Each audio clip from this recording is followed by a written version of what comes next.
Happy birthday মা।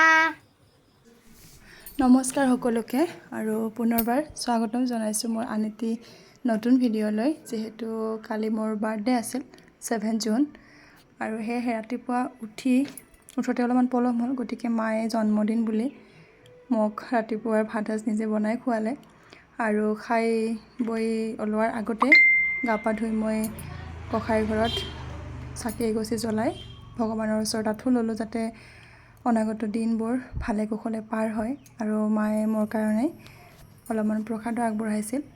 তেনেকৈ তাৰপিছত ৰাতিপুৱা আৰম্ভণিটো খুব ভালদৰে হৈ গ'ল। তাৰপিছত ৰাতিপুৱা 10 বজাৰ পৰা আমাৰ আছুৰ যিহেতু সংহতি দিৱস হ'বলৈ গৈ আছে তুলঙীয়াত, গতিকে তাতে আমি গান গাম, মানে সমবেত সংগীত, তাৰ বাবে আখৰা চলি আছিল।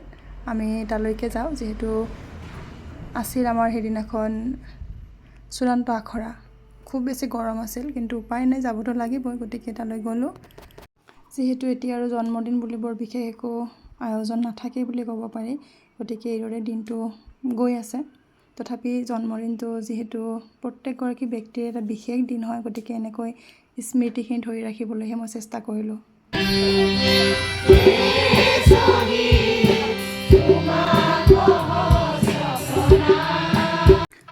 আৰু এয়া আবেলি দুপৰীয়াৰ সাজ খালোঁ, যিহেতু আহোঁতে পলমে হ'ল আৰু একেবাৰে চিম্পুল খাই লৈ এতিয়া সন্ধিয়া মানুহজনে ফোন কৰিছিল, যিহেতু তেওঁ ঘৰত নাছিল আৰু তেওঁ কৈছে যে তেওঁ মোৰ কাৰণে 2টা গিফ্ট আনি থৈছে বোলে, আৰু ক'ৰবাত লুকাই থৈছে, তাকে চাবিটো বিচাৰি আছোঁ। এয়া চাবি পাই খুলি ল'লোঁ। এয়া এটা গিফ্ট এইফালে লুকাই থৈছে আৰু আৰ্হিয়ে জানে বোলে, তথাপি তাই মোক কোৱা নাই, নাজানো কি দিছে। এয়া এটা গিফ্ট, আৰু এয়া গিফ্টটো আচলতে এইখন এখন কিতাপ হয়। আৰ্হিয়ে খুলিলে এইখন পাই। আৰু এতিয়া আনটো গিফ্ট, মানে মই এইটো গিফ্ট বুলি ভবাই নাছিলোঁ, ভাবিছিলোঁ তেখেতে নিজৰ কাৰণে আনি থৈছে বুলি। এতিয়া এইটো আনি ল'লোঁ, এইখন কিতাপখন ৰীতা চৌধুৰী বাইদেউৰ পথসন্ধি, আৰু এইটো হৈছে এটা আমি যে মানে ভিডিঅ'ত কথা বা ভইচ অভাৰ কৰিবলৈ ইউজ কৰিব লাগে, সেইটো মাইক বুলিয়ে কয় নেকি। আৰু এইখন কিতাপখন আচলতে বহুত বেছি ব্যস্ততা আৰু দায়িত্ববোধত আমি নিজক আৰু আমাৰ নিজৰ জীৱনটো উপভোগ কৰিবলৈ কেতিয়াবা পাহৰি যাওঁ আৰু এলাহো লাগে।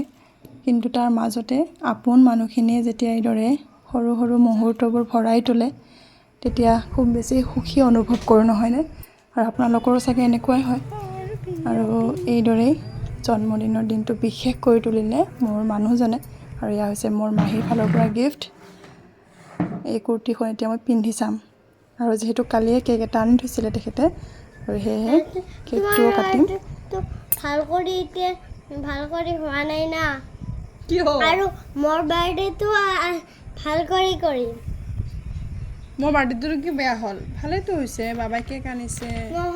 নহয় মাত্ৰ 2জন মানুহ, কেনেকৈ ভাল হ'ব বাৰ্থডেটো? সেইকাৰণে মোৰ বাৰ্থডেটোৱে ভাল কৰিম। আৰু তোমাৰ বাৰ্থডেটো যে বেয়া হয়, মোৰ বাৰ্থডেটো এইবাৰ ভাল কৰিম দে মা। কি কৰিবা তোমাৰ বাৰ্থডে? বাৰ্থডেত আমি অলপ এইখিনি মানুহ মাতিম, বহুত মানুহ মাতিম, বম্বু মানুহ মাতিম, বম্বু। বাৰ্থডেক লৈ তাৰ যে কিমান কল্পনা। আৰু এয়া হৈছে আৰ্হিয়ে মোক দিয়া বাৰ্থডে কাৰ্ডখন, আৰু এইটো হৈছে কেকটো। আৰু এতিয়া আমি কেক কাটিবলৈ যাওঁ। আৰু এয়া হৈছে কেক কটাৰ সেই বিশেষ মুহূৰ্তখিনি। যদিও বহুত বেছি বয়স বাঢ়ি গৈ আছে, তথাপিও এই মুহূৰ্তবিলাক সদায়ে খুব বেছি ভাল লগা। আৰু কি ক'ম, আৰু জন্মদিনটোত আপোনালোকৰ মৰম আশীৰ্বাদ বিচাৰিছোঁ, সদায় যাতে এইদৰে হাঁহি মুখে জীৱনটো পাৰ কৰিব পাৰোঁ। জীৱনত অহা প্ৰতিটো প্ৰতিঘাত প্ৰত্যাহ্বান হাঁহিৰে নেওচি জীৱনটো ধুনীয়াকৈ কটাই যাব পাৰোঁ, সেয়াই বিচাৰোঁ। আৰু আপোনালোকে মৰম আশীৰ্বাদ কৰি থাকিব। এই সৰু সৰু অথচ ভাল লগা মুহূৰ্তবোৰ এইদৰে ধৰি ৰাখিবলৈ এটা ক্ষুদ্ৰ প্ৰয়াস কৰিলোঁ। আৰু নেক্সট ভিডিঅ'ত পুনৰবাৰ আপোনালোকক লগ পাম। তেতিয়ালৈকে সকলোৱে ভালে থাকক, কুশলে থাকক আৰু হাঁহি থাকক। বাই।